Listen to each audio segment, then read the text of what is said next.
Hi student. बेटा जो है कि हमने यहाँ पर एक वीडियो हमने बनाई है जिसका नाम हमने दिया हुआ है exam memory map for JEE and NEET और टॉपिक हमने लिया है काइनेमेटिक्स।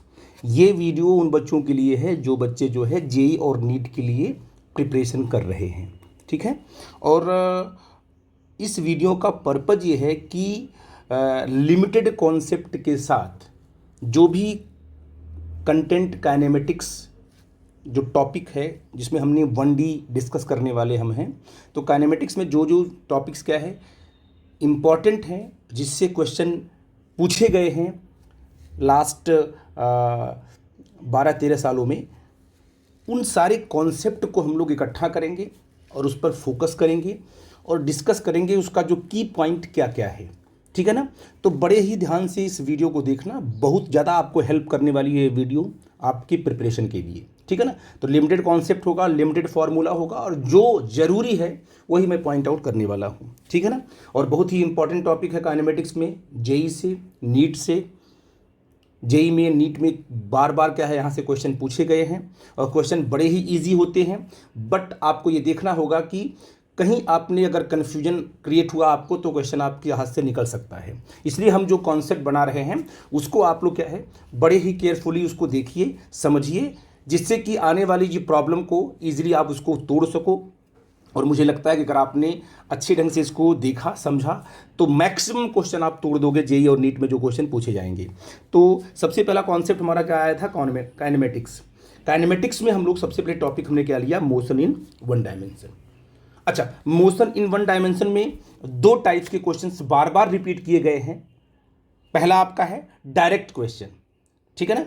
डायरेक्ट क्वेश्चन कौन कौन से कॉन्सेप्ट आएंगे जो कि डायरेक्ट क्वेश्चन में बेस्ड होंगे, और जो दूसरा कॉन्सेप्ट आपका है ग्राफ बेस्ड क्वेश्चंस, ठीक है ना।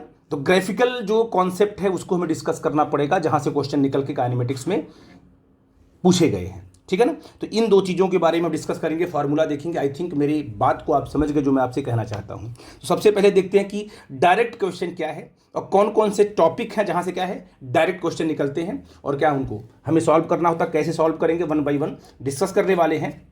और साथ में आपको हम जो है जो प्रीवियस ईयर में जो क्वेश्चन पूछे गए हैं जेई और नीट में उनको भी डिस्कस करने वाले हैं, जिससे आपको चलेगा पता कि जो हमने कंटेंट डिस्कस किया हुआ है यहाँ पर उसका एप्लीकेशन किस तरीके से करना है। आई थिंक मेरी बात आप लोग समझ गए, ठीक है बेटा। अब बेटा देखो जो है कि हमने पहला पॉइंट लिया, इसमें है ये जो आपका है डायरेक्ट क्वेश्चन, ठीक है ना। अब देखते हैं कौन कौन से टॉपिक से डायरेक्ट क्वेश्चन आते हैं, पहले हम उसको डिस्कस कर लेंगे, बाद में हम ग्राफ बेस्ड क्वेश्चन को बताएंगे आपको। ग्राफिकल क्वेश्चन के बारे में आप जानते भी होंगे, वहाँ डिस्कस भी करेंगे हम। लेकिन जो भी आपने काइनेमेटिक्स में average velocity, instantaneous velocity and average uniform acceleration and non uniform acceleration जो भी आपने डिस्कस किया हुआ है, सब के सब जो भी उन जितने भी क्वेश्चन बनेंगे वहाँ से, वो सारे के सारे क्वेश्चन जो आपके होंगे वो डायरेक्ट क्वेश्चन होंगे। जिसे ग्राफ जो बेस्ड क्वेश्चंस होते हैं उनका कॉन्सेप्ट बिल्कुल अलग होता है, उनको 1 बाय 1, हालांकि वो इसी से रिलेटेड होंगे बट वो ग्राफिकल होंगे। अब देखिए डायरेक्ट क्वेश्चन किस पे आता है, आपको पता है कि एवरेज वेलोसिटी का फॉर्मूला, एवरेज वेलोसिटी क्या होती है, देखो डिस्प्लेसमेंट अपॉन टाइम, ठीक है ना। डिस्प्लेसमेंट अपॉन टाइम ये तो आपको पहले से पता है। अब एवरेज वेलोसिटी निकालना है तो total displacement upon total time कर देंगे हम। सबसे बड़ी प्रॉब्लम क्या है, चैलेंजिंग कॉन्सेप्ट उस टाइम पे क्या होता है, हमको डिस्प्लेसमेंट निकालना, ठीक है ना। अगर आपको एवरेज वेलोसिटी निकालनी है तो सबसे पहले आपको डिस्प्लेसमेंट फाइंड आउट करना होगा। तो डिस्प्लेसमेंट के लिए फार्मूला क्या होगा, अगर आपको डेल्टा एक्स इक्वल टू क्या होता है T1 to T2 और V I D T, integration V I D T होगा। अच्छा, वी को हमने आई यहाँ क्यों लिखा है, क्योंकि जब ये फार्मूला डिस्प्लेसमेंट कैलकुलेट करने के लिए जब भी आपको वेलोसिटी दी रही होगी और उसको उस वेलोसिटी को जब आप इंटीग्रेट करोगे विद रिस्पेक्ट टू टाइम तो आपको क्या मिलेगा, डिस्प्लेसमेंट मिल जाएगा। लेकिन याद रखिए कि वो जो वेलोसिटी होगी, वेलोसिटी आपका वी आई है, वो इंस्टेंटेनियस वेलोसिटी होगी।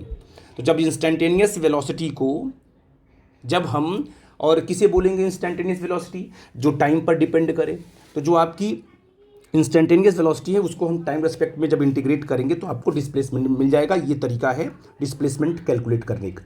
एक तरीका और है कि जो v और t के area under the we T curve अगर आपको दिया हुआ है वहाँ पे, तो वहाँ से वी टी कर्व के थ्रू भी क्या करेंगे, जो एरिया कवर करेगा उसको क्या बोलेंगे, डिस्प्लेसमेंट करेंगे। तो आप डिस्प्लेसमेंट बोलेंगे उसको। मतलब अगर आपको वेलोसिटी टाइम का ग्राफ दिया हुआ है, वहाँ पर जो है ग्राफ के अंडर जो ग्राफ में जो एरिया कवर हुई ना v और t के बीच में जो एरिया, उस एरिया को निकाल लो तो वो बन जाएगा डिस्प्लेसमेंट। तो डिस्प्लेसमेंट को निकालने का दो तरीका हो गया, एक तो इंटीग्रेशन मेथड से इंस्टेंटेनियस वेलोसिटी को इंटीग्रेट करो, आ जाएगा डिस्प्लेसमेंट। या तो अगर ग्राफ के थ्रू निकालना है तो v और t क्या है, कर्व, आपको वेलोसिटी टाइम कर्व दिया गया, वहाँ से उसकी एरिया निकाल लो तो आपको डिस्प्लेसमेंट मिल जाएगा। ठीक है ना। और या तो जनरली जो स्टूडेंट करते हैं, सिंपल वही कॉन्सेप्ट आया यहाँ पर। देखो क्या है, एवरेज वेलोसिटी क्या हो गई, देखो ये डेल्टा एक्स क्या हुआ, डेल्टा एक्स को आपने क्या लिखा, T1 to T2 VI/dt है, और डेल्टा टी को क्या लिखा आपने, 1/T2 - T1। इसी फार्मूले को आपने यहाँ पर पॉइंट आउट कर दिया, मेन फार्मूला आपका ये बन गया। ठीक है बेटा जी, ये फार्मूला, ठीक है ना, क्योंकि डेल्टा एक्स की वैल्यू ये होगी और डेल्टा टी की वैल्यू क्या होगी, T2 - T1 होगी। आई थिंक समझ गए इस बात को। अच्छा, अब इसमें जो दूसरा कॉन्सेप्ट आता है वन डायमेंशन में, जो डायरेक्ट क्वेश्चन बनता है वो बनता है किस पर, एवरेज एक्सेलरेशन पर। तो सिंपल सा कॉन्सेप्ट है कि एवरेज एक्सेलरेशन क्या होगा कि change in velocity upon change in time. तो वेलोसिटी अपॉन टाइम, तो v2 - v1 upon T2 - T1। ठीक है ना। अब एवरेज एक्सेलरेशन निकालते वक्त आपको इस बात का ख्याल नहीं करना होगा कि दो पॉइंट के बीच में मोशन कैसा था, क्योंकि क्या है कि पहला इनिशियल पॉइंट और फाइनल पॉइंट, इनिशियल पर वेलोसिटी क्या है उसको निकाल लिया और फाइनल पॉइंट वेलोसिटी क्या है उसको निकाल लिया, दोनों में चेंज निकाल के अपन टाइम से डिवाइड कर दिया तो आपको मिल जाएगा एवरेज एक्सेलरेशन, मिल जाएगा पूरे के पूरे टाइम इंटरवल में। ठीक है ना। इसलिए क्या है कि आपको बीच के मोशन को डिस्कस नहीं करना होता है। तो एवरेज एक्सेलरेशन डायरेक्ट क्या है, final velocity minus initial velocity upon T2 - T1 करके आप कैलकुलेट कर सकते हो। ठीक है ना। अच्छा, अब जो इसमें मेन चैलेंज जैसे आपका डेल्टा एक्स निकालना यहाँ पर प्रॉब्लम थी आपको, वैसे यहाँ पर क्या डेल्टा वी को निकालने का तरीका आपको आना चाहिए। तो डेल्टा वी कैसे निकलेगा, डेल्टा वी आपको निकलेगा जब आप क्या करोगे, एक्सेलरेशन को आपको दिया होगा एक्सेलरेशन, और क्या करोगे उसको टाइम रेस्पेक्ट में इंटीग्रेट करोगे T1 to T2, तो आपको आ जाएगा चेंज इन वेलोसिटी आपको मिल जाएगी। ठीक है ना। या जैसे आपने डिस्प्लेसमेंट को निकालने के लिए ग्राफ का यूज़ किया था कि वी ग्राफ, वैसे यहाँ पर चेंज इन वेलोसिटी कहाँ से मिलेगी, जब वो टाइम और एक्सेलरेशन के बीच में कोई ग्राफ ड्रॉ किया हुआ है तो एरिया अंडर एटी कर्व जो एरिया निकल के आएगी, that area gives the change in velocity, आप वहाँ से भी कैलकुलेट कर सकते हो। आई थिंक ये दो पॉइंट आपको क्लियर हुए, न्यूमेरिकल कराएंगे तो और भी आपको कॉन्सेप्ट क्लियर होगा। अब ये जो तीसरा कॉन्सेप्ट आपका है इंस्टेंटेनियस वेलोसिटी की चर्चा कर लेते हैं हम लोग। तो इंस्टेंटेनियस वेलोसिटी में कॉन्सेप्ट क्या है कि इंस्टेंटेनियस वेलोसिटी जो है कि दो टाइम, या तो टाइम का फंक्शन हो सकती है या तो एक्स का फंक्शन हो सकती है। अगर वेलोसिटी टाइम का फंक्शन है तब भी वेलोसिटी कैसी आपकी इंस्टेंटेनियस है, और अगर डिस्प्लेसमेंट का फंक्शन है तब भी क्या आपका है, इंस्टेंटेनियस है। आई थिंक मेरी बात समझ गए। और अगर इंस्टेंटेनियस वेलोसिटी को कैलकुलेट करना है तो डायरेक्ट आप क्या करो, dx/dt करो। जहाँ पर भी dx/dt रखा है, डिस्प्लेसमेंट अपॉन टाइम ही है आपका। dx/dt का मतलब होता है इंस्टेंटेनियस वेलोसिटी, चाहे वो वेलोसिटी टाइम का फंक्शन हो चाहे वो एक्स का फंक्शन हो, दोनों के लिए यही फार्मूला हम यूज करेंगे। This is the common formula for instantaneous velocity, dx/dt। और फिर क्या करो, यूज कैलकुलस का यूज कर लो। जो भी डिस्प्लेसमेंट आपको यहाँ दिया हुआ है टाइम का फंक्शन रख करके इसको डिफ्रेंशिएट करो, इसके बाद जो भी आपका वहाँ पर सिचुएशन दी होगी उसके हिसाब से आगे बढ़ोगे और आपको इंस्टेंटेनियस वेलोसिटी मिल जाएगी। सिंपल सी बात है कि डिस्प्लेसमेंट को टाइम के रिस्पेक्ट में डिफ्रेंशिएट कर दो तो आपको इंस्टेंटेनियस वेलोसिटी मिल जाएगी। तो तीन चीज़ें आपने देखा कि एवरेज वेलोसिटी, एवरेज एक्सेलरेशन और इंस्टेंटेनियस वेलोसिटी की बात कर ली आपने। बहुत इंपॉर्टेंट चीज़ है, न्यूमेरिकल करते वक्त आपको ये बहुत ही हेल्प करेगा फॉर्मूला, जिसको अटेंशन के साथ पढ़ो और साथ में आप अपने कॉपी पर पॉइंट आउट भी करते रहो कि इसको हमें किस तरीके से यूज करना है। ठीक है बेटा जी। अब जो है मोशन इन वन डायमेंशन का जो पहला कॉन्सेप्ट था कि डायरेक्ट क्वेश्चन क्या आएगा, किस पे आएगा, तीन तो आपने डिस्कस कर लिया। इन तीनों पे कभी भी क्वेश्चन आपसे पूछ सकता है और पूछा भी गया है नीट और जेईई में। अब आपका आता है फोर्थ पार्ट इसी का, किसका, डायरेक्ट क्वेश्चन में। अभी हमने ग्राफ बेस्ड क्वेश्चन टच नहीं किया, ये जो पॉइंट है इसको मैंने छोड़ दिया, इसको बाद में करना डिस्कस। अभी ये आ गया आपका जो फोर्थ पॉइंट आ गया एक्सेलरेशन। अब दो तरीके का होता है एक्सेलरेशन होता है, एक तो होता है यूनिफॉर्म और एक होता है नॉन यूनिफॉर्म। यूनिफॉर्म से आप बिल्कुल परिचित हो, क्योंकि यूनिफॉर्म एक्सेलरेशन में आपने देखा होगा कि जब भी हमारा एक्सेलरेशन यूनिफॉर्म होता है, चाहे वो फ्री फॉल मोशन हो, चाहे किसी ऑब्जेक्ट को कांस्टेंट एक्सेलरेशन से हमने क्या किया, मूव करा दिया। तो इन सब चीज़ों में आपका जो न्यूटन का स्पीड इक्वेशन है वो हम अप्लाई करते हैं। तो speed equation applicable for only constant acceleration या यूनिफॉर्म एक्सेलरेशन। तो आपने कहा कि जब भी एक्सेलरेशन आपका यूनिफॉर्म होगा तो इन चारों स्पीड इक्वेशन का हम यूज करके वहाँ पर प्रॉब्लम को सॉल्व करेंगे, क्वेश्चन को तोड़ेंगे।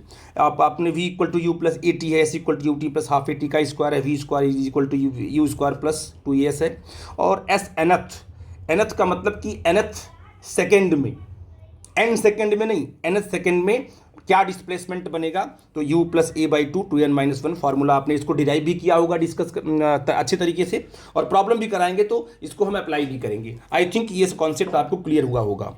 ठीक है बेटा जी, मैं आगे चलता हूँ। अब देखते हैं कि इसमें अब इसके जो आपको सबसे पहले जो है कि यूनिफॉर्म एक्सेलरेशन पे कई बार क्वेश्चन जेईई और नीट में पूछे गए हैं, इसलिए इसकी जो ट्रिक है, इस स्पीड इक्वेशन को हम लगाएंगे, किस तरीके से लगाएंगे, या कुछ बच्चे सीधे फार्मूले को यूज करना शुरू कर देते हैं तो टाइम ज़्यादा लगता है, इसलिए कुछ ट्रिक आपको बताएंगे जिससे कि स्पीड इक्वेशन को आप बहुत ही क्या है फास्ट यूज करके जो है कि रिजल्ट आप निकाल सकते हो और आपका वहाँ टाइम बच सकता है। ठीक है बेटा जी।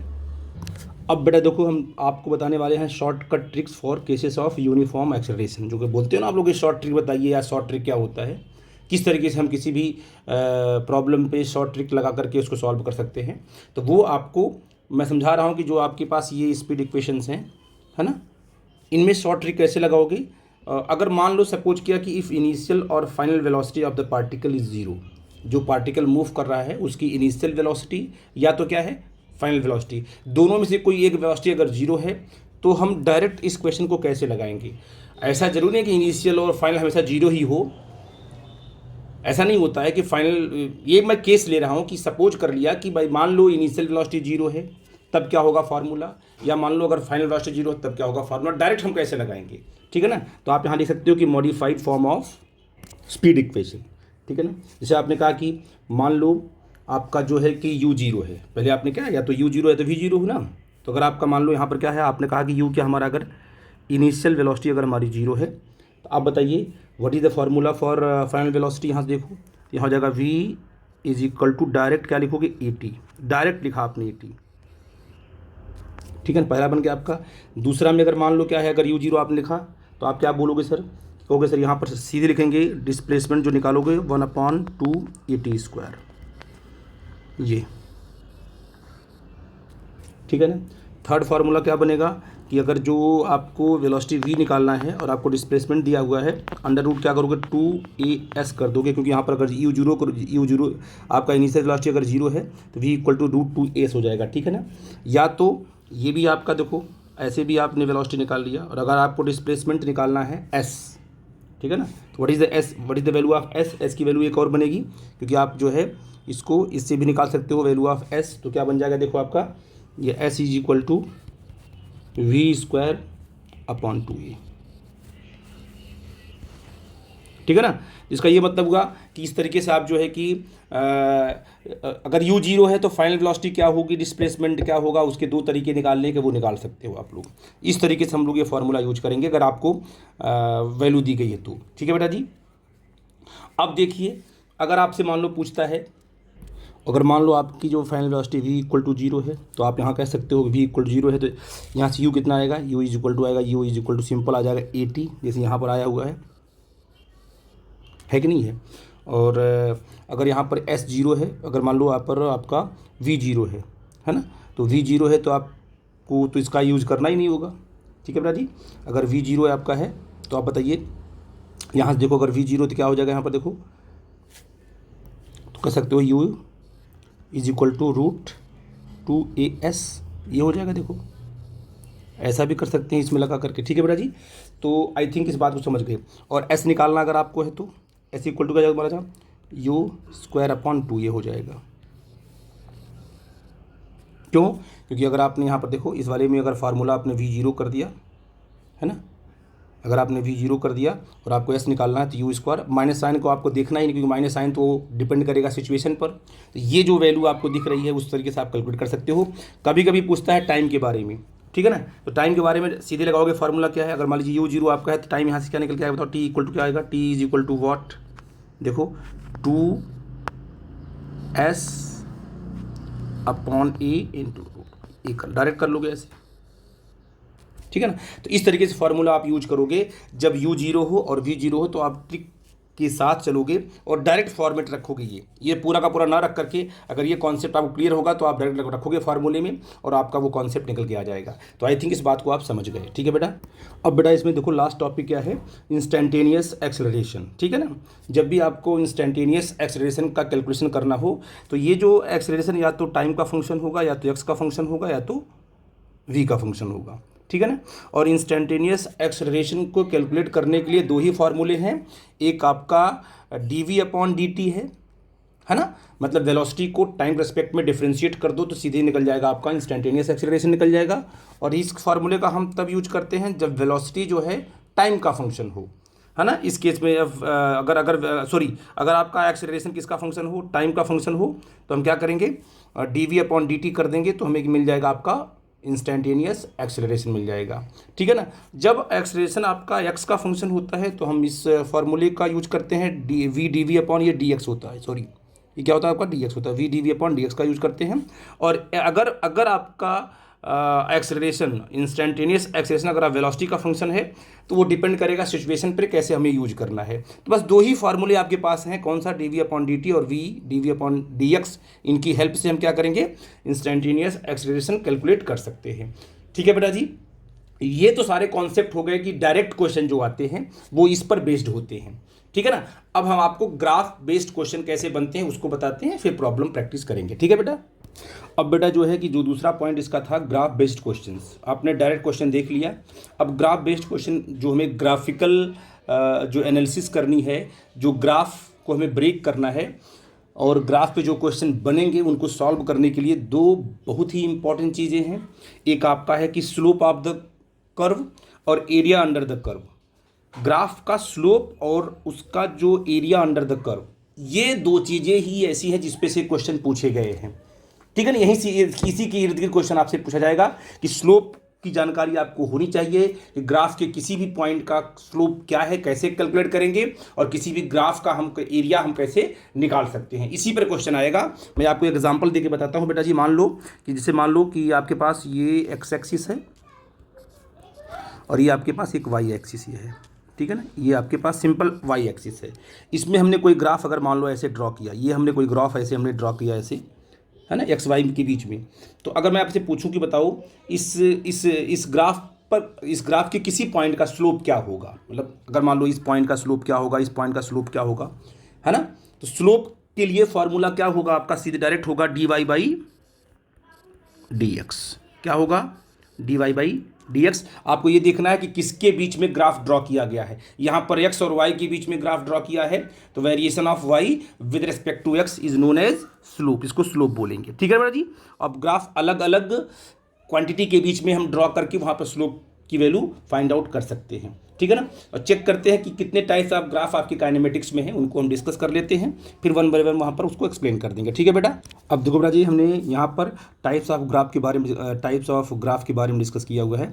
पोजीशन टाइम ग्राफ है, वेलोसिटी टाइम ग्राफ है, एक्सेलरेशन वर्सेस है ना, ये वर्सेस लिखा है, एक्सेलरेशन वर्सेस टाइम ग्राफ है, velocity versus position graph, acceleration versus position graph, acceleration versus velocity graph, ठीक है ना। अगर इसमें आपको स्लोप निकालना है तो अगर हम बात करें स्लोप की, है ना बेटा जी, अगर हम बात करें स्लोप की, ठीक है ना, इस केस में जो स्लोप आपका बनेगा वो क्या बनेगा, देखो वो बन जाएगा आपका D x upon D T, है ना। अगर पोजीशन टाइम ग्राफ है तो उसके किसी भी पॉइंट पर किसी भी इंस्टेंट अगर जो स्लोप आप निकालते हो वो क्या आएगा, D x upon D t, और वो क्या देगा आपको, ये हमेशा आपको वेलोसिटी देगा, ठीक है बेटा जी। अगर वेलोसिटी टाइम ग्राफ की बात करो तो यहाँ पर जो स्लोप आपको मिलेगा वो स्लोप क्या होगा, D we upon D T होगा, डी वी अपॉन क्या होगा, डी टी होगा। और ये क्या देगा आपको, ये आपको देगा किसी भी इंस्टेंट पर पार्टिकल का जो एक्सेलरेशन है उसके बारे में बता देगा, क्योंकि वेलोसिटी अपॉन टाइम क्या होता है, एक्सेलरेशन होता है, ठीक है बेटा जी। आई थिंक मेरी बात आप समझ गए। अब जो है एक्सेलरेशन और टाइम के बीच में अगर ग्राफ ड्रॉ किया गया है, इसका क्या मतलब हुआ, इसका मतलब हुआ कि D A upon D T, rate of change of acceleration with the time, yes और नो। और ये आपको कुछ भी नहीं देता है, सिंपल स्लोप निकालने का तरीका ये है, इससे कोई वैल्यू आपको नहीं मिलती है। हालांकि जो आपका ये है वेलोसिटी वर्सेस क्या है, पोजीशन ग्राफ अगर है तो क्या मिलेगा आपको, बोला जी, ये मिलेगा आपको D we upon D x. ये भी डायरेक्ट कोई वैल्यू देता नहीं है। हाँ, अगर इसमें वेलोसिटी से मल्टीप्लाई कर दें, अगर इसमें क्या करें, वेलोसिटी से मल्टीप्लाई कर दें तो हो जाएगा V D we upon D X हो जाएगा। ये दे देगा आपको, एक्सेलरेशन दे देगा आपको। ठीक है बेटा जी, आई थिंक मेरी बात समझ गए। तो इसको आप ऐसे लिख सकते हो कि वास्तव में ये क्या है, ये एक्सेलरेशन अपॉन वेलोसिटी का रेशियो है। किसी भी इंस्टेंट ग्राफ के किसी भी पॉइंट पर अगर आपको क्या है D we upon D X की बात करें तो वहाँ पर क्या मिल जाएगा आपको, एक्सेलरेशन और वेलोसिटी का रेशियो मिल जाएगा। क्योंकि यहाँ पर वी से मल्टीप्लाई करेंगे तो यहाँ पर ए आ जाएगा, क्योंकि आपको पता है ना v D we upon D x लिखा ना आपने, यहाँ v D we upon D x, ये simple d we upon D x है, इसलिए हमने क्या लिख दिया इसको, ए अपॉन वी लिख दिया है ना बेटा जी। क्योंकि यहाँ वी से मल्टीप्लाई करेंगे तो वी कट जाएगा, आपका simple d we upon D x ही आएगा। तो इसलिए इसको कह सकते हैं कि ये एक्सेलरेशन और वेलोसिटी का रेशियो देता है क्या, D we upon D X. ठीक है बेटा जी। इसके बाद ये क्या देगा, एक्सेलरेशन पोजीशन जो ग्राफ होगा इसका क्या होगा, स्लोप, ये होगा simple D A upon D x, कोई वैल्यू इसकी नहीं है। वैसे यहाँ भी आपका क्या हो जाएगा, D A upon D V. ठीक है ना, ये थोड़ा कम ही यूज होते हैं, बट जो पहला आपका है बहुत इंपॉर्टेंट है, बार बार यूज करते हैं। दूसरा भी आपका बहुत इंपॉर्टेंट है, और साथ में तीसरा, ये तीनों स्लोप बहुत ही इंपॉर्टेंट हैं। वी ए और ए वाई जो वैल्यू, जो प्रॉपर वैल्यू मिल रही है, इसलिए इस पर आप लोग फोकस करना। मैं अगले कॉन्सेप्ट में आ रहा हूँ। ठीक है बेटा जी। बेटा एक चीज़ और है इसमें, है बड़ी इंपॉर्टेंट है कि मान लो कोई पॉइंट आपका यहाँ पी है, इस पर आपको स्लोप निकालना है। तो इस पर क्या करेंगे हम लोग, टेंजेंट ड्रॉ करेंगे ऐसे, ये हमने टेंजेंट ड्रॉ कर दिया इस तरीके से ऐसे, ठीक है ना। और ये टेंजेंट जो है एक्स एक्सिस से जो एंगल बनाएगा, ये एंगल आपका होगा, ये आपका एक्यूट एंगल होगा, इसको थीटा लिया, और यहाँ पर जो टेन थीटा आपका आएगा, ये टेन थीटा आपको देगा स्लोप एट दैट पॉइंट। इस पॉइंट पर जो स्लोप है ग्राफ का वो आपको ये टेन थीटा देगा। ठीक है बेटा जी, क्योंकि यहाँ पर एंगल कैसा है, एक्यूट है, इसलिए टेन थीटा क्या आप यहाँ होगा आपका ये पॉजिटिव होगा। ठीक है ना, यहाँ से आप देख सकते हो इतना बन जाएगा आपका, ये x1 हो जाएगा, और ये क्या बन जाएगा आपका, ये y1 बन जाएगा। ठीक है बेटा जी, x1 अपॉन y1 क्या हो जाएगा, सीधे टेन थीटा आपको दे देगा। ठीक है ना, ये आपका स्लोप जो है ऊपर की तरफ जा रहा है, इसलिए आपका ये पॉजिटिव है। मान लो किसी बच्चे ने कहा सर इस पॉइंट पर अगर हमें निकालना है, इस पॉइंट का स्लोप निकालना है, तो आप कहोगे सर यहाँ पर हम टेंजेंट ड्रॉ करेंगे, ऐसे टेंजेंट ड्रॉ किया हमने, देखो इस तरीके से ऐसे इस पर टेंजेंट ड्रॉ किया। अब अगर इस पर टेंजेंट ड्रॉ कर रहे हो तो बताओ ये पॉजिटिव एक्स एक्सिस से कितना एंगल बना रहा है, तो कहोगे सर ये एंगल बनाएगा पॉजिटिव, ये एंगल, ये थीटा, ये आपका ऑब्ट्यूज है, इसलिए क्या बोलेंगे इसको, यहाँ पर इस पॉइंट का जो स्लोप होगा, इस पॉइंट का जो स्लोप होगा वो होगा आपका टेन थीटा होगा, और ये होगा नेगेटिव होगा। ठीक है बेटा जी, इसका मतलब ये होगा कि जब आपका एक्यूट एंगल बनेगा तो आपका स्लोप आपका पॉजिटिव होगा, जब ऑब्ट्यूज होगा तो स्लोप क्या होगा आपका, नेगेटिव होगा। ठीक है बेटा। और बेटा एक पॉइंट यहाँ पर और पॉइंट आउट करना है कि जो स्लोप का जो मैग्नीट्यूड होता है, स्लोप मैग्नीट्यूड क्या होता है, उसे बोलते हैं स्टीपनेस ऑफ टेंजेंट। स्टीपनेस का मतलब होता है ढलान, है ना, कि जितना ज़्यादा क्या होगा ये ग्राफ, जितना जैसे मान लीजिए टेंजेंट जितना आपका वर्टिकल होगा, उतना क्या होगा स्टीपनेस ज़्यादा होगा, उतना ही क्या है स्लोप ज़्यादा होगा। मतलब अभी देखो, अभी आपने कहा कि अगर मान लो हम इस पॉइंट की बात करें, इस पॉइंट पे जो टेंजेंट ड्रॉ करोगे, टेंजेंट ड्रॉ करते करते आप ऐसे आ जाओगे, ऐसे देखो ढलान कम हुआ कि नहीं, स्टिफनेस कम हुआ कि नहीं कम हुआ, इसका स्टिफनेस ज़्यादा हुआ, है ना, इसका जब स्टीपनेस ज़्यादा होगा इसका मतलब स्लोप क्या होगा, ज़्यादा होगा। आई थिंक मेरी बात को आप समझ गए मैं क्या बोल रहा हूँ।